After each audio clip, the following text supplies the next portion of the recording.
What is up, everybody? Lucario here. And today, guys, I don't know, I'm just bored, but we're gonna react to some Death Battle. Now, before we actually get here, let me pull it up. This is what we're gonna watch. I don't know. I just picked a random one. I don't know. I got bored. I let my little sister, I let Lunala pick it out. But this is what we're gonna react to. I've never seen this one before. I watch these guys all the time. Like, I needed to subscribe. I kind of forgot about it. I just watch them so much I actually forget to subscribe. It's ridiculous. But anyway, these guys are amazing. Like, I absolutely love their videos. They're amazing. They put two guys. If you haven't seen them before, they put two opponent people together, or really anything. I'm gonna pull my camera. Camera. There it is. There you go. So now you can see my face when I react. But they put two opponents up against each other for fights to the death. Let's see how this works. And they explain everything that happens as well. So I'm gonna put my face right here. This episode of Death Battle is brought to you by War Robots, the tactical 6v6 multiplayer game for iOS, Android, and Fire OS. The game's leg of wizard Nobody cares. that contains a GI. If you guys care, you guys can watch it. Well, that's cool. Emotions can be powerful things. We're really gonna talk about feelings and crying and stuff? Well, yes, and how they fuel some pretty powerful magic. Sounds good. Like with Raven, the half-demon sorceress from the Did not mean to Teen cover my face there. And Twilight Sparkle, the magical prodigy from My Little Pony. Yep. Okay. Really doing this again. He's Wiz and I'm Boomstick. And it's our job to analyze their weapons, armor, and skills to find out who would win a death battle. Whoa. Okay. A strong emotion can drastically change a person. Fear can trigger instincts necessary for survival. Anger can increase adrenaline for incredible feats of strength. And for this edgy-looking chick in a wicked cloak, that's kind of her thing. This is Raven. From the day Raven was born in her home dimension of Azarath, she wasn't the most popular girl around. Yeah, it's not exactly a good sign when right as you're born the sky turns black and the whole world suddenly smells like farts. See, Raven is the daughter of a human mother and a fearsome demon. Who is literally made up of hatred. Not even kidding. Because of her heritage, Raven's own mental state holds the key to a fearsome inner power. She is an empath, a mage who can sense, create, and manipulate emotions. So her powers are all about feelings and stuff? That's pretty lame. Tell that to her when she scrambles your brain or forces you to feel so greedy you steal from your boss. Oh, you don't need to convince me to do that. Wait, what? That's pretty intense. But hey, she's got a lot more deadliness packed away under that cool cloak. When she was 18 years old, Raven met her father for the first time, and it, didn't go very well. Yeah, Demon Dad shot her mom with a grandma laser. That pissed off Raven so much, she finally let loose. This shadowy figure is her soul self, an extension of her spirit and manifestation of the powers inherited from Trigon. Raven often wields it as her primary means of offense and defense, though it can function on its own. I wish I had a pet bird that could do what the soul self can. This beauty lets Raven fly, use its eyes and ears, or just punch people like a big ol' battering bird. It can drain the energy and powers of others and also serves as a sort of pocket dimension, which Raven can trap a limited number of foes and objects within. Talk about convenient, but she can do way more. She can levitate, teleport, heal others, cast energy shields, phase through walls, and blast people with mystical energy beams. But there is one drawback. To wield her power, Raven must embrace emotion, and too much emotion risks opening her mind to Trigon's corruption. When she gives in to her darker side, her entire personality changes. What's the matter? Afraid of the dark? I surrender! Under a new persona appropriately named Dark Raven.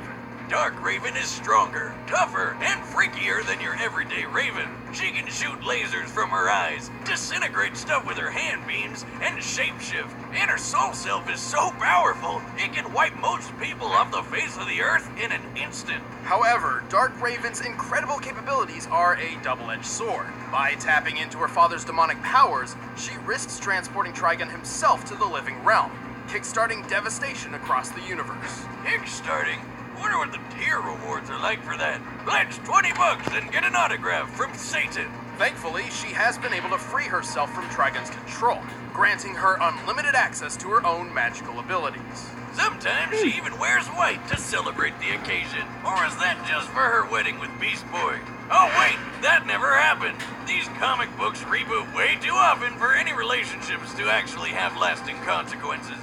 Silly me. Last but not least, there's Raven's golden form, a spiritual body free from Trigun's influence, which manifested after she turned evil and had to be killed by her friends, the Teen Titans. Oh, that's messed up. It happens a lot, actually. Anyway, Raven's accomplished plenty of incredible feats. She's bent steel girders with her magic, toughed out getting thrown butt first into a brick wall so hard it broke. The wall, not her butt. And even helped Terra, a fellow Titan, raise the Teen Titans headquarters and the island it's on. Terra alone was barely able to stop the island's descent, and together they pushed it back up to its rightful place. This means Raven lifted more than half of the island's weight. The Titan's Tower Island is similar in location and size to Alcatraz, which has a width of 559 yards. Assuming the most likely granite composition and accounting for a 30% hollow Alcatraz interior, prison. Raven's energy output would need to be about 14 million megawatt hours. That's enough energy to power all of New York City for over 3 years. Raven's soul self can survive 30,000 feet below the surface of the ocean with no problem. That's almost 14,700 pounds per square inch, 42 times the PSI needed to crack most bones. And it's tough enough to survive laser blasts from aliens that hurt Donna Troy, who can survive moon-busting attacks. The villain Sparta's lasers could disintegrate people in an instant, which requires nearly 3 billion joules of energy. And Raven's soul self powered through several of these blasts and held together. The soul self is also stupidly fast. It once flew from New York City to Blue Valley, Nebraska, and back in less than 5 minutes. The distance between those cities is 1,166 miles as the Raven, flies. To make this trip in time, Raven's soul self must have flown more than 36 times the speed of sound. Not impressed? Well, when she was golden Ghosty Raven, she flew between the Earth and Moon like it was nothing. So, plenty of impressive feats, but unfortunately, Raven's powers have daunting and often costly limits. When the soul self takes damage, Raven feels the pain herself. She's kinda like a glass cannon, and overtaxes her own abilities pretty frequently. But don't disregard this as only mere physical ineptitude. When Raven utilizes emotions in combat, she tackles that emotion head on. The more negative the emotion, the more pain she feels. And don't forget, she's also struggling not to I don't feel know. so Satan doesn't show up. With all that going on at once, it's no wonder she passes out sometimes. But with the help of her friends and her adoptive Azrathian family, Raven eventually overcame Trigun's iron grip and defeated him. Itchy. Yeah, My hands. you'd think a I guy can't like get it. Trigun would think twice Hold up. before messing with someone as powerful as Raven. You stay away from me! You demon filth! They're not demons. Let me show you one. Azarath, Metrion, Synthos. Okay, High I'm gonna above My the Little Pony peaceful that nobody Ponyville, cares the about. city of Canterlot rests among the mountaintops. There, a young filly had dreams as big as Canterlot Castle itself. Her name was Twilight Sparkle. Here we go again. I mean, we've seen a pony that breaks the sound barrier and one that breaks physics, so what crazy powerful thing can this one do, Wiz? Hold your horses, Boomstick. We're merely out of the gate. Rein it in, Wiz. Your lame puns are musting with my script. Little Twilight wanted to learn magic at Princess Celestia's School for Gifted Unicorns. After a very, eventful entrance exam, she didn't just get accepted into the school, she became Celestia's protege. Which is kind of a big deal, since Celestia is pretty much pony god of the sun. Not only that, Twilight also earned her cutie mark. Oh, I remember those. It's that magical tramp stamp a pony gets when they grow up. Close enough? Twilight's cutie mark symbolized her life's close calling, enough. specifically her destiny in mastering the art of magic. This peppy purple pony wasted no time and hit the books to practice hard. By the time she was an adult, she'd read her entire collection of 20,000 books. What a nerd. Dang. Boomstick, have you ever read That's a a book lot of before? books. Do gun manuals count? Sure, why not? Oh, there we go. Twilight learned all sorts of powerful and useful magic. She knows so many spells it would take well over an hour to describe them all.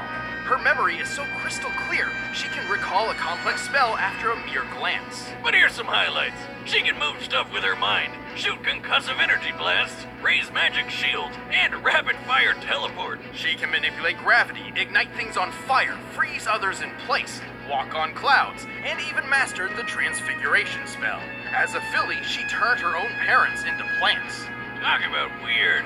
She's even transformed a single apple into a nest of bird eggs, which, hatched somehow. She just create life? Yeah, but Twilight's magic doesn't just stem from her vast knowledge of spells and history. In the world of My Little Pony, magic is drawn from and controlled by a unicorn's emotions. Oh, here comes the touchy-feely stuff. The stronger a unicorn feels about something or someone, the stronger their magic becomes. Well, I've always found magic is tied to my emotions. Whatever I'm feeling fuels whatever I'm doing. And the stronger I'm feeling, the stronger the magic. Across Equestria, Twilight Sparkle is one of the few ponies to master the most powerful magic of all. The magic of friendship. Okay, Wiz, I know a metaphor when I see it. Isn't a night out with the girls so magical? Oh, no, that's not it at all. In truth, friendship is the only weapon powerful enough to defeat Equestria's most dangerous enemies. What? They weaponized friendship? Awesome. Hey, Wiz, you're my best buddy. You're friends forever. Come here, give me a hug. Where are the friendship lasers? Get off me. Oh, yeah, upside. I slipped. Twilight's friendship magic is at its most powerful when focused through the elements of harmony. When used together, these ancient artifacts are a near unstoppable force, even capable of overpowering the villain Tyrek after he stole Twilight's powers, along with the rest of Equestria's. Twilight's crown with her personal element contains a powerful magic in its own right, enough to literally change the fabric of reality in another dimension with its mere presence. And of course, we gotta talk about those wings of hers.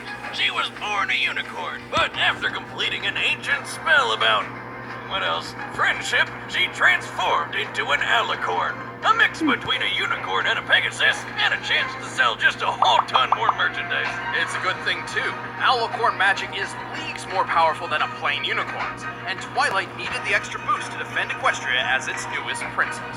Like when she bought that Tyrek guy. After Tyrek absorbed the magic from Equestria's entire population, Twilight was forced to confront him herself while wielding the power of 4 alicorns. So you ever dealt with this? When And did you it have to become itch in the Dragon Ball middle of Z the with video. baby girl horse toys? Hold the Anyway, phone or check out how something. Tyrek Tap it down. rocketed Twilight straight into this mountain, and she was totally fine thanks to her magic shield. By comparing Twilight's apparent size just before impact to her actual size of approximately 4 feet tall, we can estimate the distance she was thrown to be about 145 feet. Tyrek then closed this distance at 64.5 miles per hour. Combined with his estimated weight of over 31,000 pounds, Twilight's shield had to stand up to over 8 billion newtons of force. You know what? Forget it. I'm on board with this pony stuff.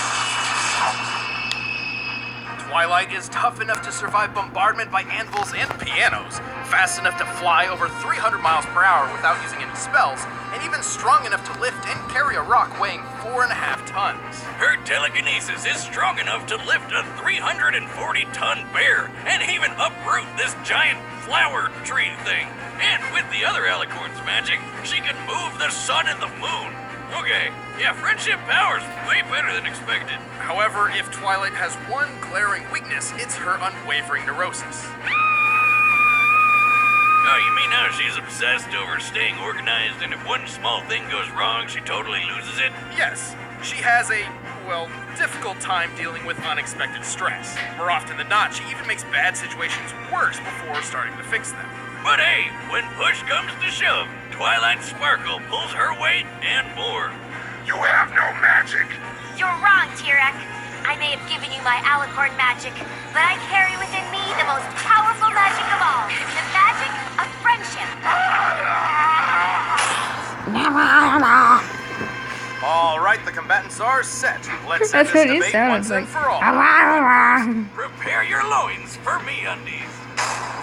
Alright, let's see what happens In here. a world plagued by despair, darkness, and terrible underwear, there's only one company we trust to keep the Terrible balance of underwear. style and Okay, comfort. then. MeUndies.com. I'm just gonna From skip sustainably- this, because You'll love nobody your- cares Had the about this. MeUndies stock. To let MeUndies. What the frick? I have to figure out how to cut that out. Transdimensional teleportation? Let's give it a try.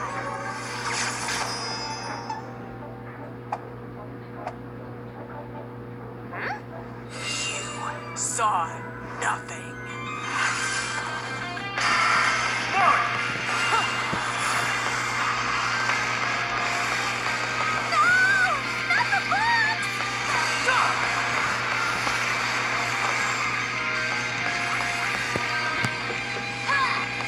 Darkness take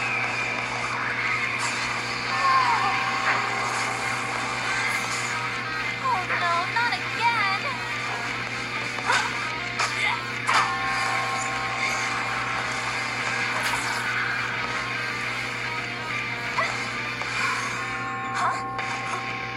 Azarat Metrio Senko!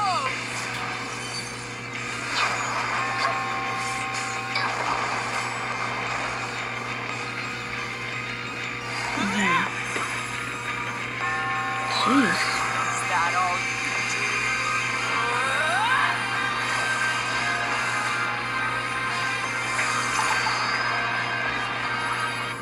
Please work.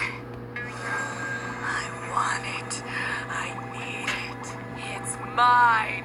All mine. Aha!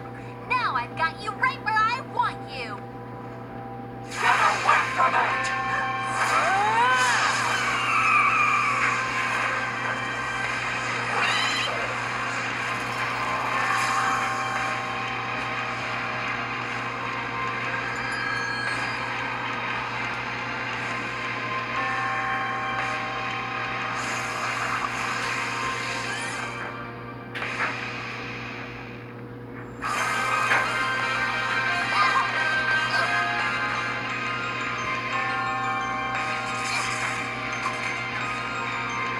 Sorry to soil your fun.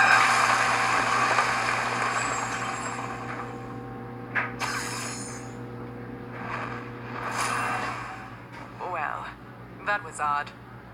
KO! Dear Princess Whoa. Celestia, today I learned that the only thing more powerful than friendship is a giant bird spirit colliding into me at Mark 36.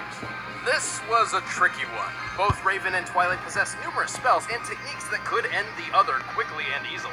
Since they were pretty even in how many ways they could finish each other off, this fight really came down to strength, durability, and performance.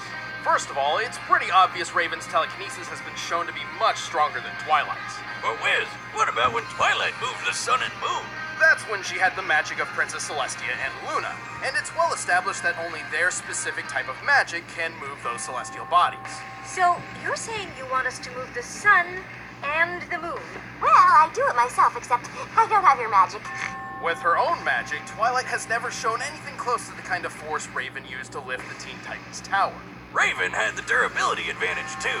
Remember how Twilight's shield held up against a hit a little over 8 million newtons? Well, Raven's soul self is tougher than Donna Troy, who can shrug off a blast worth 296 tillion newtons.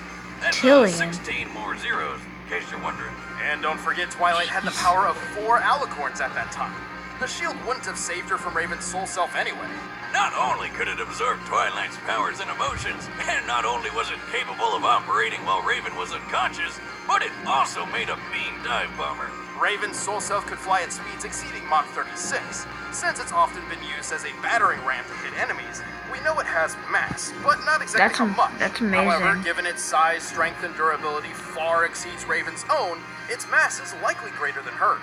Let's just lowball it and say they're equal, alright? Sure, adding Raven's mass to the Mach 36 calculation, The Soul Self's ramming force at top speed comes to 15 million newtons of force, far greater than what Twilight's shield has sustained.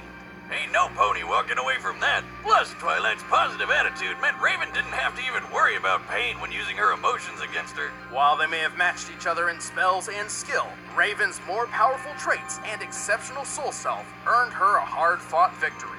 Yep, Raven really ponied up for this one. The winner is Raven. Dang. Thanks for watching, guys. If you want to see commentary on this episode, just click that little box over there and start a first membership trial. And if you want the... Alright, you know what? We're gonna do one more of my choice. Because, I mean, seriously, why not? I feel like that was a bit short. I'll be right back when I find one, guys. Alright, guys, I think I found one. Yoshi versus Pac-Man.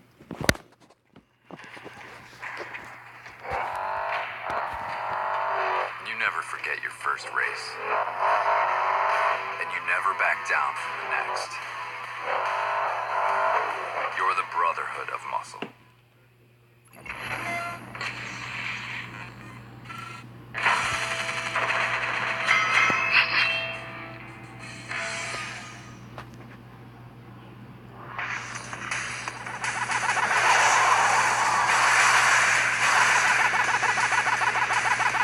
Jeez.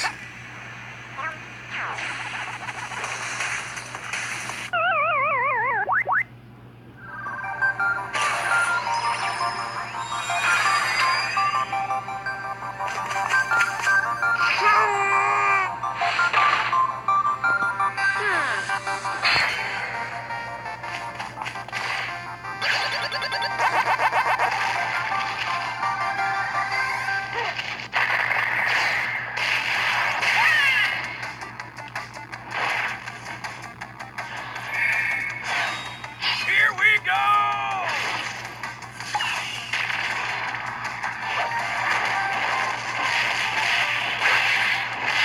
What the heck?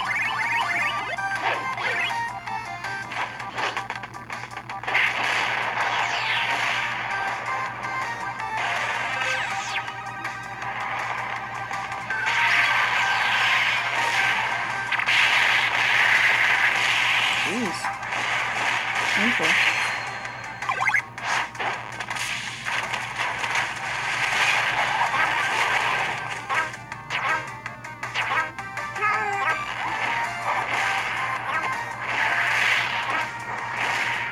The power of the tongue.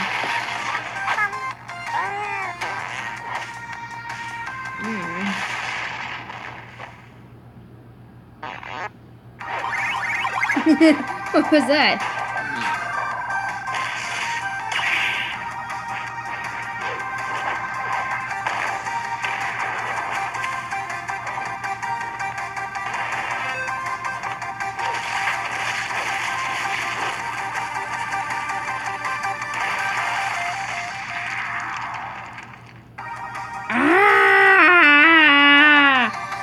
No!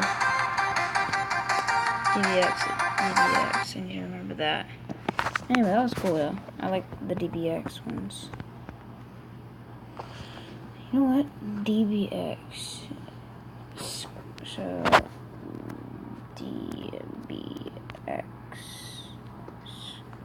Death Battle.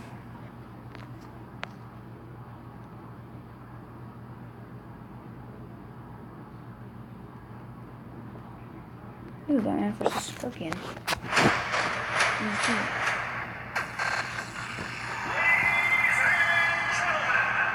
This is going right. Yeah.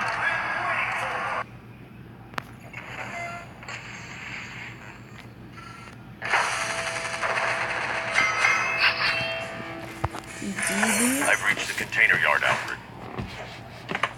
I need to shut this checkpoint down. I should find the commander.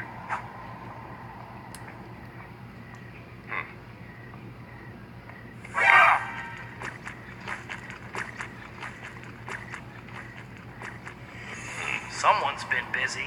Nice outfit, by the way.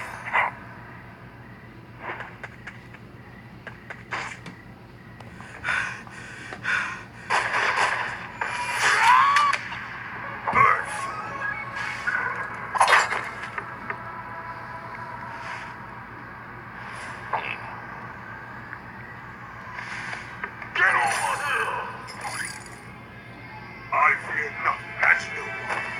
Here we go!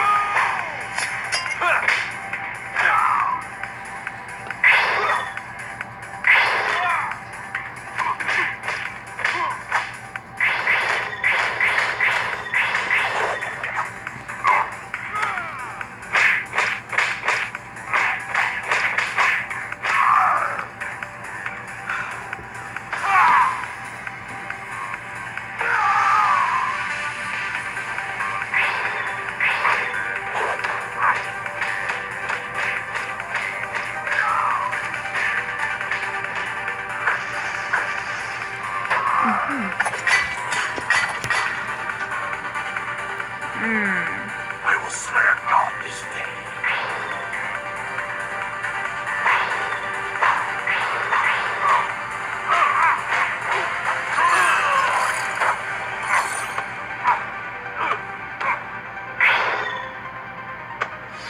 I think Scorpion won.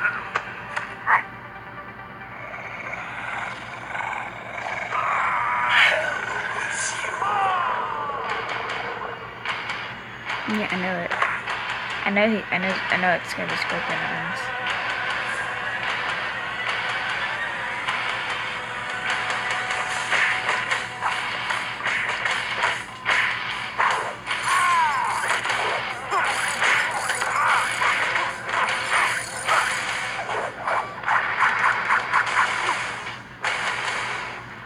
You face your death.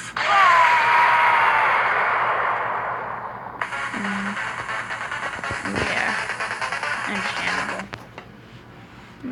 It's understandable. You know. Metal Sonic versus Zero. Ooh, Ryu versus Jin. I'd go for Jin. This is the last one, I guess. I don't know. Just depends on how long.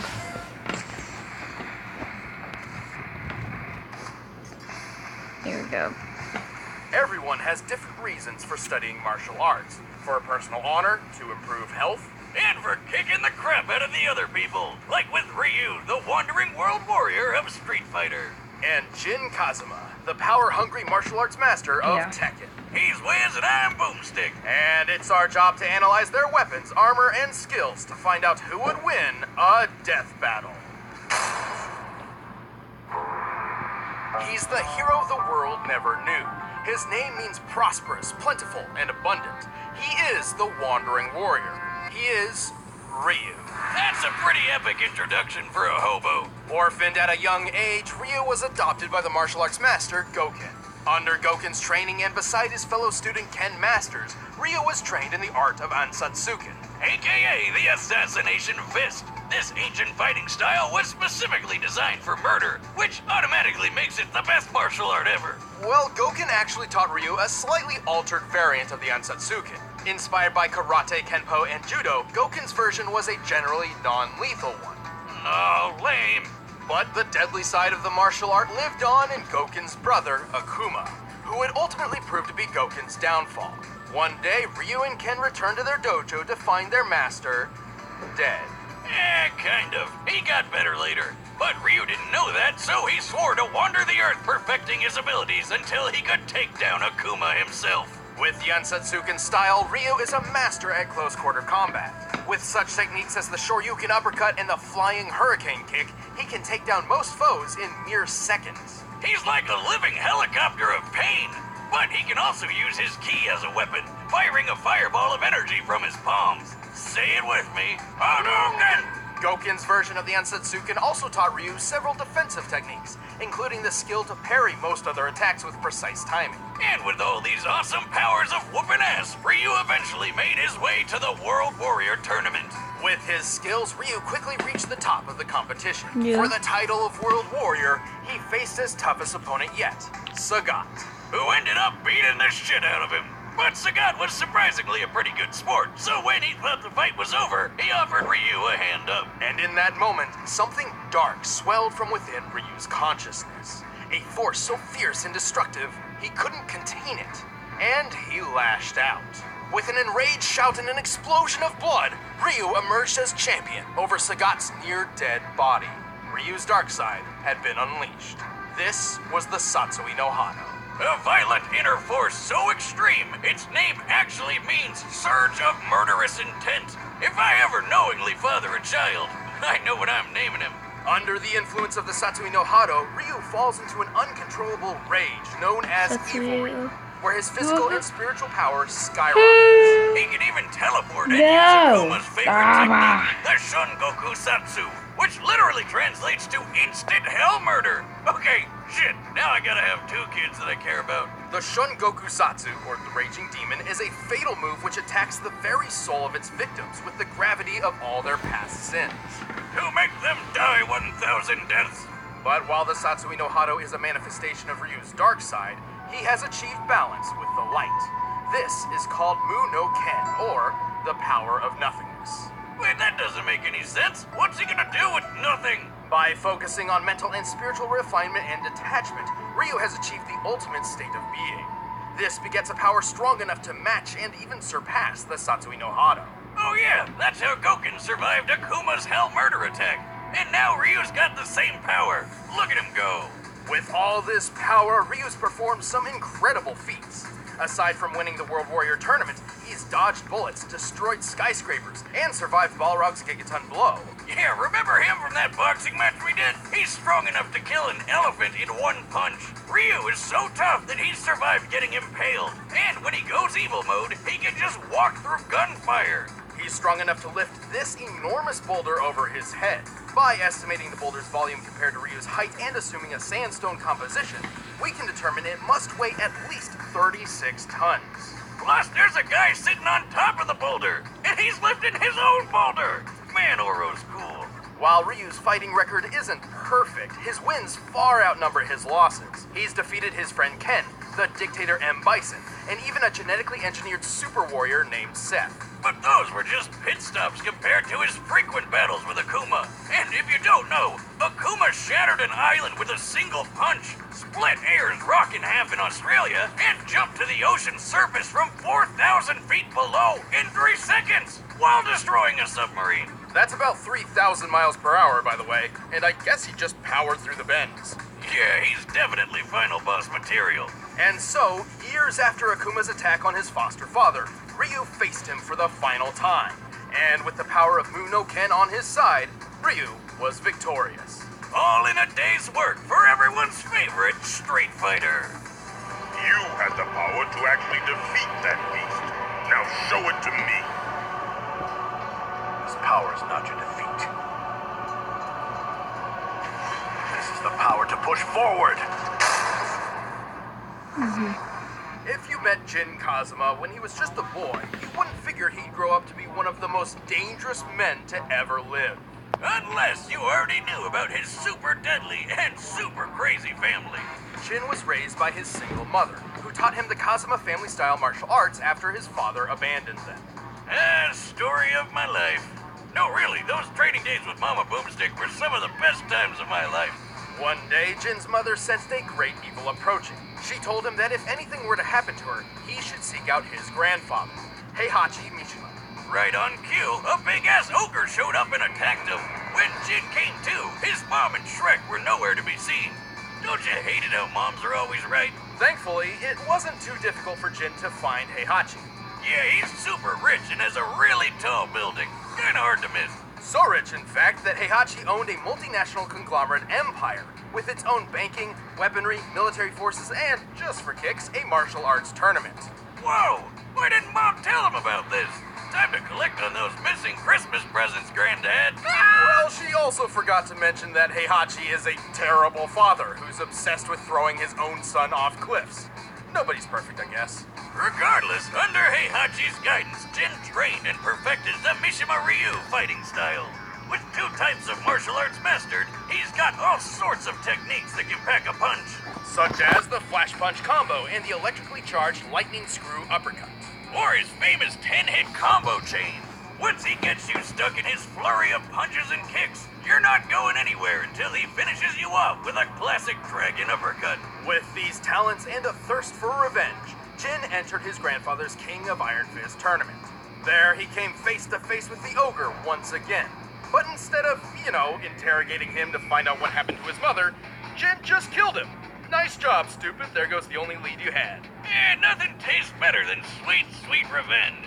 Except for maybe Mom's cooking. Well, unfortunately, it didn't last long, because he got shot up by his grandfather. Oh, that son of a bitch! Mama always said never trust a bald man who tells his barber, give me the Wolverine. But Jin had a little surprise for Heihachi, and for himself, actually.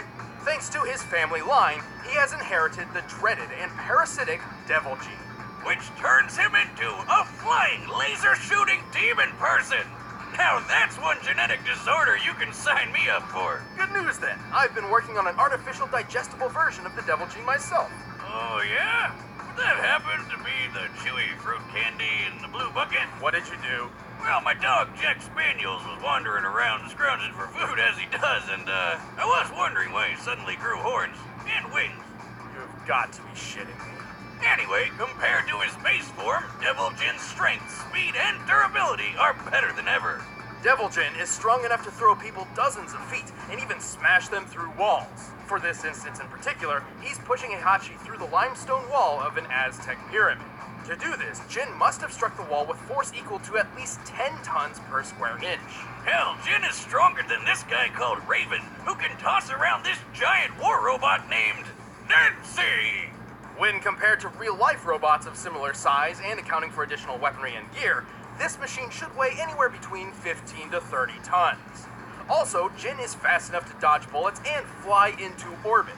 And survive falling all the way back down, which puts his maximum flight speed over escape velocity. That's more than 25,000 miles per hour. He can even punch so fast he causes shock waves. That's right, Jin throws punches faster than the speed of sound. Remind me never to give him a high five. Totally reasonable, considering his grandfather can catch bullets in his teeth from just 20 feet away. And surely Jin can do better than that. Heihachi doesn't even have the Devil Gene. That's right. The Devil Gene traces back not to Heihachi, but to Jin's grandmother, who freaking rides tigers.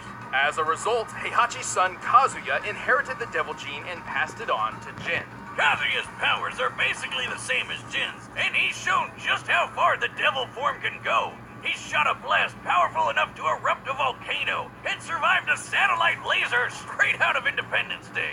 This is the same laser that once shot the robotic soldier Gunjack. By measuring the blast radius and resulting devastation, the laser's firepower appears to equal 3.7 megatons of TNT. You know the bomb that got dropped on Nagasaki in World War the sequel? Yeah, this laser's like 176 of those hitting all at once. While the Devil Gene can sometimes be difficult for Jin to control, it provides an enormous advantage against almost any foe. With it, he's won 3 of the 4 King of Iron Fist tournaments he's entered. He's defeated Heihachi, Kazuya, and even the supposed OG Devil Man himself, Azazel. Too bad he had to start World War II sequel just to find him. Kind of a dick move. Jin's certainly no angel, and hardly a hero. Still, when it comes down to it, he is the child of destiny, and not even the devil's blood can seal his fate. Can't you understand? All this fighting is pointless. It's never gonna end! It will end with this bloodline. And that is why I fight. All right, the combatants are set. Let's end this debate once and for all. But first, all this talk of gin is making me want to pour a glass and eat some delicious Blue Apron. We've transformed this home to show the Keurig wow. Cafe Brewer makes a just house, like, a coffee nah, house, watch his head. for a coffee, or brew Not a shot that. with froth milk for a latte or cappuccino. That's Now hilarious she's a barista. timing. So frothy. A little piece of heaven. Thank you, but how's the coffee?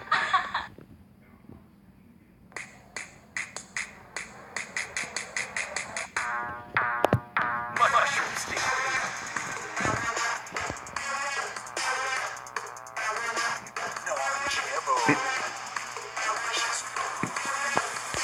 Yeah, that's making me hungry, so I'm just not gonna watch that.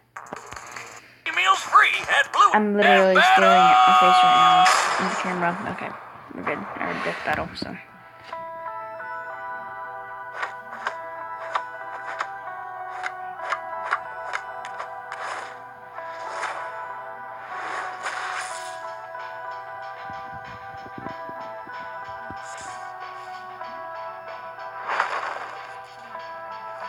There's no way I can lose. Your talk is cheap. The answer lies in the heart of battle.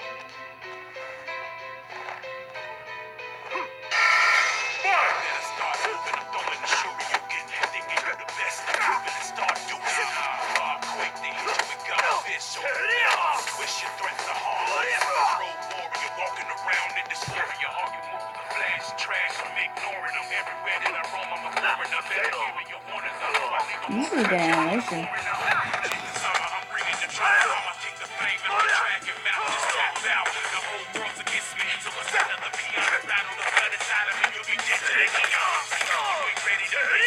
Streets are rocking, Mark Speed, Tatsumaki. Just knock my phones and then we laugh and be right. I got the lightning, frightening everybody.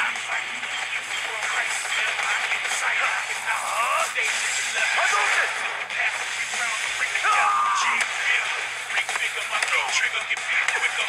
Can't manage your soul.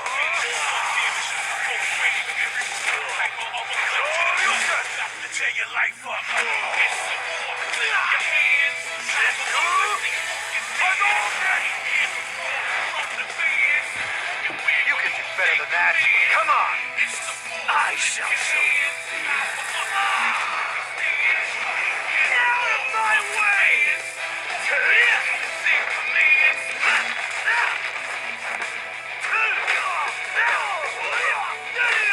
You insect.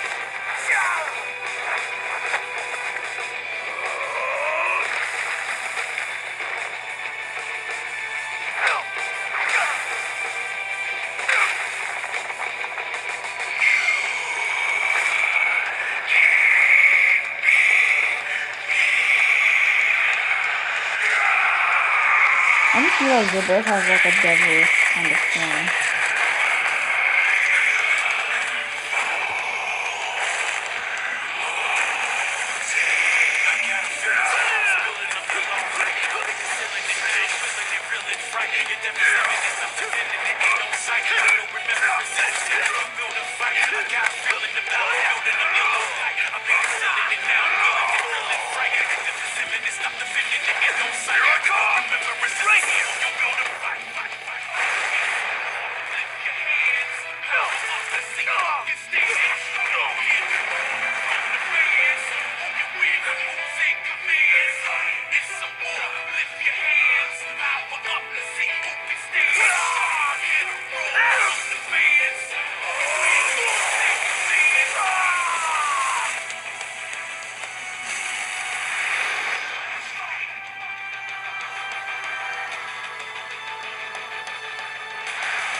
Oh my god.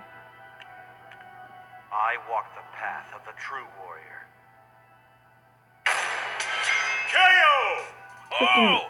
I get why it's called the power of nothingness now! Jeez. There's nothing left in his chest! This one was a tricky match to decipher. Both Ryu and Jin had many displays of incredible feats, but very few truly showcased the upper limits of their power. We know that in their base forms, both could lift around 30 tons and move at supersonic speeds. Also, we know Ryu could maintain a much better level of control and discipline in Muno Ken than Jin in Devil form. Yeah, hardcore Tekken fans know he had pretty good control over it in that Blood Vengeance movie, but it's pretty inconsistent with game canon. Even Tekken's creator has said it's not canon. Also, Jin's fall from orbit feat was impressive, but it is hard to quantify due to its presentation. Even if we assume we are to take it literally, a man of Jin's size landing at terminal velocity would equal around 18 tons of force. But to find their limits, we had to scale them to comparable characters. Scaling Jin to his father Kazuya was logical. Kazuya survived that 3.7 megaton laser blast, and it's clear it was necessary for him to be in devil form to do so. Kazuya's own laser blast was strong enough to help kick off a volcano's eruption, a feat which could require up to 100 megatons of TNT. But that's a very generous estimate, and its actual potency Knuckles is likely much around. less. Since their power comes from the same place, and Jin's even defeated Kazuya before, it's safe to say Jin can do all this too. As for Ryu, we knew exactly who we had to scale him to. let's talk about Akuma. First off, just to prove this scaling is reasonable, Ryu and Akuma share very similar abilities. Both were trained in the Otsutsuken fighting style, and both possessed the Satsui no Hado. They fought each other several times, and when the story was all said and done, Ryu emerged ultimately victorious based on his skill alone. Now that that's out of the way, let's watch Akuma punch an island to death. With a single strike, Akuma managed to break apart an entire island so thoroughly that Ryu, who was on the island, was left floating helplessly in nearly clear water. Assuming the island is somewhat circular, we've estimated the volume and deduced that in order to fragment the island like this, Akuma's punch must have been over 400 megatons of TNT. That's more than 4 times stronger than anything a Devil Gene has pulled off. And Ryu takes blows from this guy all the time. Sure, Ryu wasn't getting hit with 400 megatons every time Akuma landed a punch, but the most a Devil Gene carrier has ever survived amounts to less than 1% in comparison. Even if Jin could survive a strike as strong as Kazuya's volcano feat, it still pales in comparison. The fact that Ryu survived being on the island as it was blown apart helps justify this scaling too. Well, Jin still takes the speed advantage with that flight into orbit, but it doesn't mean much when the difference of power and toughness is this massive. When it came down to it, Ryu's strength, durability, and control were just too far out of Jin's reach. Wait, Wiz, we forgot a feat. You remember that Gunjack robot? A later model of Jack once destroyed a meteor. Couldn't we just scale Jin to that? Well, it's unsupported by canon material, but even if we did, guess who destroyed an even bigger meteor? Akuma? Akuma. Damn. Well, gin up, everybody. Ryu's taking care of business. The winner is Ryu. Awesome. That was cool. Alright guys, I think I'm going to end this video off here. You guys want to see some more reaction to this from me? But hit the subscribe button and like the video. See all you dudes in my next video. Peace.